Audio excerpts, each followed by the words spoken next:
4th of July weekend, 1976. And I remember going over to the loft and just hanging out on the stoop waiting for Joey. I didn't know what to do. Like, where's Joey? When's Joey coming back?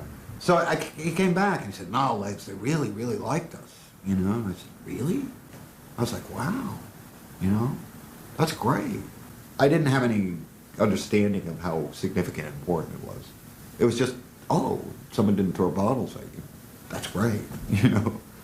He was excited, but it was over because what do you know, you're not rich or famous. And you come home and you still can't get, you know, gig in New Haven, Connecticut or something, you know, toads, to beg for toads. They were paying me $50 a week to roadie for them. I was going broke. And they were broke too, and Arturo had this big loft, and everybody just wound up staying there. Yeah, so Joey's bed used to be all the way in the back. And Didi probably used to have a mattress on the floor that moved around all the time. Because he kept burning the floor, you know. He really took good care of Joey and I. We were like kids, you know, and had no idea how to clean the loft or anything. And he put up with it for the sake of art. He thought the Ramones was some kind of art thing. And Connie did live here for a while. I kicked them out because of the fights. Who did? Connie. Connie was a prostitute, blonde, big breasts, big girl, who was Dee Dee's girlfriend. And they were both heroin addicts together. Connie was psycho. When Connie was with Arthur Kane from the New York Dolls, she got mad, and while he was sleeping, she took a knife and tried to saw his thumb off so he couldn't play bass again. Oh, man. Heavy duty, she was into drugs, but a very heavy person, you know, very intense. She stood toe-to-toe with him. They'd have fights, man.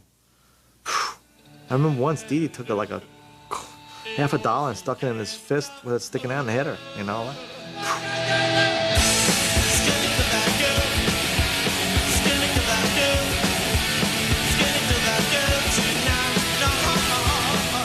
Well, they would always be out in front of CBGB's arguing and smashing bottles. You know, I mean, Connie stabbed him in the ass, I remember that. And he couldn't sit down.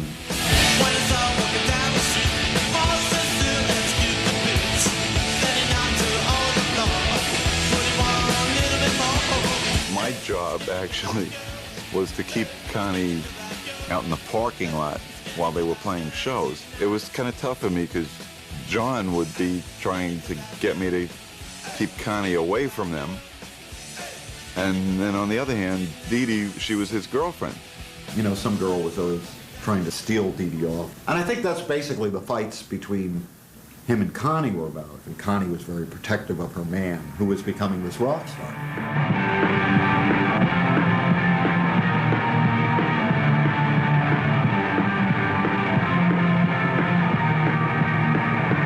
Why do you play so loud?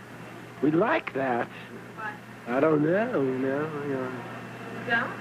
We don't know. We have, why? Something makes us like it.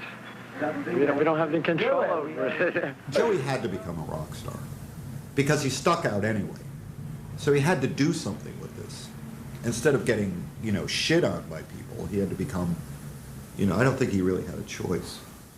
The first thing that I remember that really made me realize something is really happening here from my brother. We were hanging out at CBGB's. This guy, Joe Stevens, a photographer, wants to take a picture, right? And he says to me, "Excuse me, can you step away from Joey, please?" You know, I could tell my brother felt a little strange about it because we looked at each other and, you know, laughed. And I said, "Yeah, go for it, you know, no problem, you know." Then all of a sudden, he starts coming out of his shell a little bit, getting a little bit of confidence. And yeah, all of a sudden, you know, girls are paying attention to him. Girls that weren't on medication. Well, after 8 weeks on the road, I wanna be Will.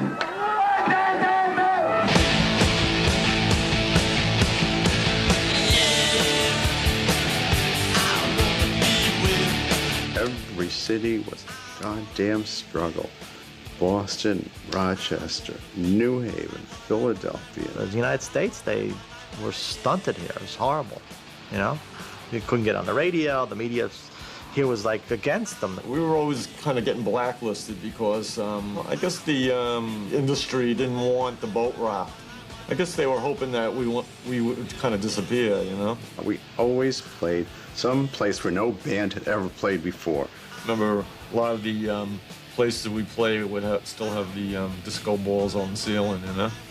They left a legacy of bands, kids, no future, people, no future. Maybe we have a future. We thought we had no future. Look at them. They can't play.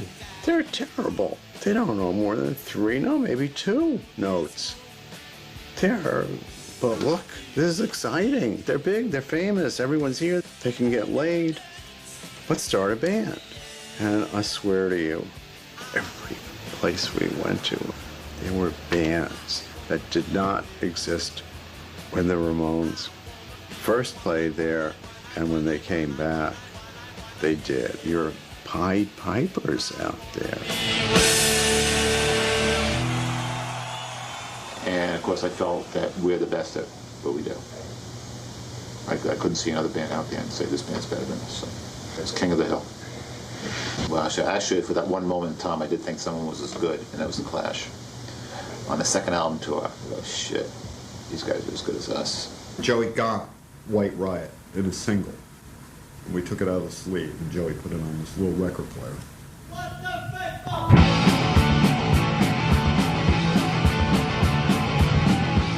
And we both looked at each other and said, oh my God, they're just copying you guys completely. All of a sudden, this English scene getting bigger and bigger, and we're still in the Bowery trying to get 75 cents for a quart of beer, you know, like nothing's changed. So, you know, it kind of makes you a little like, well, wait a minute. We've been doing this first. We don't get anything. And then when the Sex Pistols album came out, it was great. It was a great album. You know, not only did Malcolm steal the scene and repackage it, but the music was good. There's no question that the Ramones suffered greatly because the Sex Pistols were so famous for vomiting and bleeding and scratching and smelling and anarchy. And so this followed them here, and the Sex Pistols dominating the headlines. An English rock band which has somehow developed a following by spitting into the audience, which frequently responds by throwing bottles at the band, has come to this country, saying it is here to rip some dollars off the Yanks. We kind of felt us and the Sex Pistols would become almost like the Beatles and the Stones of the 60s, you know what I mean? Like we were the new revolution, let's say, you know? It wasn't going to work like that. It was just giving such a negative feeling off that it was just going to destroy the whole thing, which would end up happening. It scared everyone else off, and scared off the music industry, and scared off the radio. Remember, like I had written a song called Sheena's a Punk Rocker, and I played it for Seymour Stein. And he flipped out and he said, we got to get this right out. And the record was doing really well. And then one day on 60 Minutes was the thing about the Sex Pistols and the safety pins and everyone gouging each other's eyeballs out and the strangulation and this and that. And everybody flipped out, and then things changed radically. It really kind of screwed things up for ourselves. And when their records went around to radio stations, intuitive, like, what do I know about them? Oh, they're trouble. They throw up. If we play their record, we'll probably have to have them here, and then they'll throw up on the console in the recording studio, and then we don't want them. Just don't play the record. It's easier. Don't play the record. It's always easier not to do something than to do it. I mean, those songs are classic American pop songs. Why weren't they played on the radio? Why weren't they?